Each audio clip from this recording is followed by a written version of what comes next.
First ever factory outlet మన Mukunda jewellers వారు తెలుగు నూతన సంవత్సరం ఉగాది పండుగ సందర్భంగా నక్షి మేళా జరుగుతుంది. అన్ని నక్షి జ్యువెలరీ మీద VA ఫ్లాట్ 9.99% మాత్రమే. త్వరపడండి. గరికపాటి గారు కొన్ని ప్రభుత్వ స్కూళ్ల పరంగా భోజనం పరంగా కొన్ని విమర్శలు చేశారు. దాని గురించి మీరేమంటారు? ఎంత పెద్ద మేధావైనా ఎక్కడో చోట పప్పులో కాలేస్తాడని ఒకసారి చిరంజీవి గారిని తక్కువ చేసి మాట్లాడని ఆలోచించారు. ఆయన తక్కువ చేయాలని చూశారు.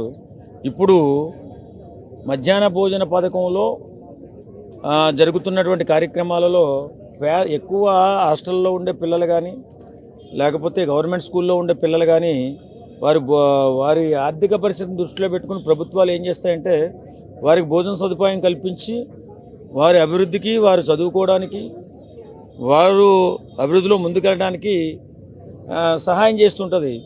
కాబట్టి ఆయన అనవసరమైన దాంట్లో తలదూర్చారేమో అనిపిస్తుంది గరికపాటి వారు. ఆయన మహామేధావి, సంఘ సంస్కర్త, గొప్పగా మాట్లాడుతుంటారు. ఆయన అన్ని విషయాలలో మోటివేషన్ చేస్తూ ప్రజలు సంస్కారవంతంగా బ్రతకడానికి దోహదపడుతుంటారు. కానీ వేళ ఎందుకు ఆయన అలా మాట్లాడకూడదేమో అనిపిస్తుంది మాకైతే మాత్రం. సోషల్ మీడియాలో గవర్నమెంట్ అధికారులు పెడుతున్న వీడియోలు చెకింగ్ చేసినప్పుడు చెకింగ్ చేసినట్టు ఉండాలి. అవి వీడియోలు తీసుకుని సోషల్ మీడియాలో వేయడం, చికెన్ ఎన్ని కేజీలు, ఎంతమంది పిల్లలు ఉన్నారు, ఎన్ని కోడిగుడ్లు వచ్చినాయి అని లెక్కలు వేయడం. లెక్చరర్స్ పాఠాలు చెప్పాలా లేదా ఈ లెక్కలు వేయాలా? లెక్చరర్స్ విలువ తీస్తున్నారు అన్నట్టు మాట్లాడారు. వీళ్ళకి తెలియని విషయం ఏంటంటే మెనూ తయారు చేసేటోళ్ళు సపరేట్గా ఉంటారండి. ఇప్పుడు గరికపాటి గారు అంత లో స్థాయికి వెళ్ళి విశ్లేషణ చేయరు కాబట్టి మాలాంటి వాళ్ళకి తెలుస్తుంది. మెనూను తయారు చేసే విషయంలో లెక్చరర్స్ కానీ లేకపోతే ఉపాధ్యాయులు కానీ ఎంటర్ అవ్వరండి. దాని సపరేటు కొన్ని విషయాలలో ఎంటర్ ఏదో చేస్తుంటారు. కానీ చదువు చెప్పకుండా ఓన్లీ భోజనం ప్రిపరేషన్లోనే జీవితాన్ని గడిపేస్తారని మాట్లాడడం అవివేకం. అంటే నేను గరికపాటి వారిని అంటానని చెప్పి నేను అంటలేదు. కానీ కాకపోతే బ్రహ్మాండంగా వారి జీవితాలు బాగుండాలి. అనాథులు ఉంటారు, అలాగే పేదవారు, మధ్యతరగతి వారు, వాళ్ళ భవిష్యత్తు బాగుండాలంటే వాళ్ళు బ్రతకాలి కదా.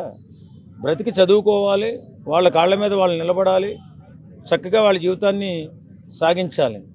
మరి అలా చెప్పుడు గరికపాటి వారు గుడ్ల కోసము లేకపోతే చికెన్ కోసమే సరిపోతుంది వీళ్ళ జీవితం అన్నారంటే అది కరెక్ట్ కాదండి. ఎందుకంటే కింద స్థాయికి వచ్చి దిగి వచ్చి చూడాలి. ఎందుకంటే మేము కొన్ని హాస్టల్లో ఇప్పుడు కొంచెం మేము సినిమా వాళ్ళం అన్ని విధాలుగా కూడా ఆలోచిస్తూ ఉంటాం. హాస్టల్స్ పరిస్థితి ఏంటి, జైలు పరిస్థితి ఏంటి, అన్ని పరిస్థితులు కూడా ఆలోచిస్తాం. కాబట్టి చాలా విషయాల్లో మేము కూడా ముందుగానే తెలుసుకుంటాం. తెలిసిన విషయం ఏంటంటే గరికపాటి గారు చెప్పిన దాంట్లో వాస్తవం లేదు. టీచర్లు వీళ్ళు అంటే ఆయాలు ఉంటారు, తర్వాత సపరేట్ మనుషులు ఉంటారు మెనూ తయారు చేసుకోవడంలో. వాళ్ళు ఏదన్నా స్వార్థంతో ఒక 100 కేజీలు కాడ ఒక 20 కేజీలు కొట్టేస్తారంటే అది నమ్ముతాం. కానీ పూర్తిగా చదువు చెప్పకుండా సోమరులు చేస్తున్నారంటే అంటే ఆ పిల్లల భవిష్యత్తు బాగుండకూడదని మాట్లాడారా? ఇప్పుడు SC, ST, BC పిల్లలంతా కూడా హాస్టల్లోనే ఎక్కువ పర్సెంట్ ఉంటారు. తల్లిదండ్రులు లేని వాళ్ళు కానీ అలాగే ఆర్థికంగా వెనకబడిపోయినటువంటి వాళ్ళు కానీ వారి భవిష్యత్తు బాగుండాలని ప్రభుత్వాలు ఎన్నో విధాలుగా సహాయం చేస్తూ ముందుకు వెళ్తుంటాయి. మరి గరికపాటి వారు ప్రభుత్వాలను విమర్శించినట్టే కదా.